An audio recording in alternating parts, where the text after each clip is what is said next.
한국과 미국의 ETF를 비교해 보겠습니다. 한국에는 코덱스, 타이거, KB스타 등등의 ETF들이 있는데 그거는 요 오른쪽에 보시는 운용회사의 이름입니다. 코덱스는 삼성, 타이거는 미래에셋, KB는 KB, 에이스는 한국투자 뭐 등등 오른쪽과 같이 있습니다. 미국 ETF는 뭐 스파이, QQQ, 부 등 여러가지 들어보셨죠? 요거는 미국에 상장된 미국 ETF입니다. 규모와 시장을 비교해 보면 거래량은 한국 ETF는 상대적으로 낮고 미국이 전 세계 시장이 다 몰리는 거래량이 높다고 보시면 되겠습니다. 시가총액도 마찬가지로 미국 ETF 시가총액이 훨씬 더 큽니다. 대표적인 한국 ETF들에 대해서 소개해 드려보겠습니다. 코덱스 200 같은 경우에는 코덱스라는 회사가 운용을 하고 있고 코스피 200 지수를 추종하는 ETF입니다. 코덱스 코스닥 150 같은 경우에는 코덱스에서 운영하고 코스닥의 성장주를 포함하고 있습니다. 코덱스 배당 성장 ETF 같은 경우에는 안정적인 배당주 투자를 위해서 묶음 상품으로 모아놓은 ETF입니다. 타이거 S&P 500 ETF 같은 경우에는 미국의 S&P 500을 추종하는 타이거라는 회사에서 묶음 상품으로 만들어 놓은 ETF 상품이다 라고 하시면 되겠습니다. 이번에 대표적인 미국 ETF인데요.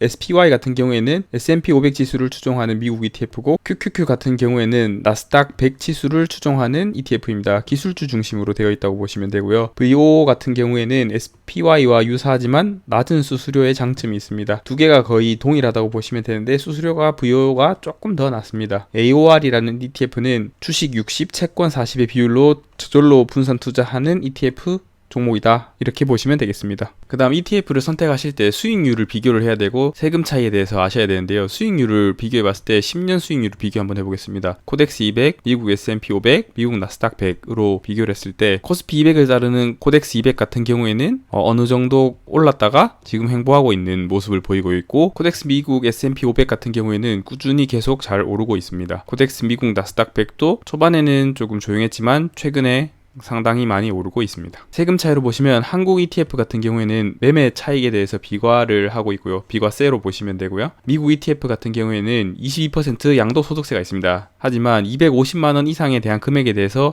양도소득세를 내고 있으니까 250만원 이하이신 분들은 한국과 동일하게 비과세라고 보시면 됩니다. 다음은 거래 편의성과 배당 비교입니다. 거래 편의성은 한국 ETF의 경우 원화로 거래를 하고 국내 증권사를 활용할 수 있기 때문에 상당히 편리하게 거래를 할 수 있고 미국 같은 경우에는 환전이 필요합니다. 환전이 필요하기 때문에 환율에 대해서 계산을 하는 것이 필요하겠죠. 또한 국내 증권사에서 거래를 할 수 있으며 국내 증권사 해외 주식에 대해서 거래를 할 수 있습니다. 다음 배당 비교입니다. 한국 ETF의 경우에는 분배금이 적기로 유명합니다. 미국 ETF 같은 경우에는 배당률이 높습니다. 월배당 ETF가 존재하고요. 꼬박꼬박 배당금을 받아서 사용할 수 있습니다. 예를 들어서 슈드 같은 것들이 있겠네요. 환율 리스크에 대해서는 미국 ETF를 투자할 때는 환율 변동성에 영향을 받으니까 환율에 대해서 체크를 하면서 투자를 하셔야 됩니다. ETF가 3% 올랐는데 환율이 10% 내렸다면 그만큼 더 손해를 보는 거겠죠. 지금 현재 미국의 환율이 1,450원 정도가 되는데 이게 앞으로 더 올라갈지 더 내려갈지는 사실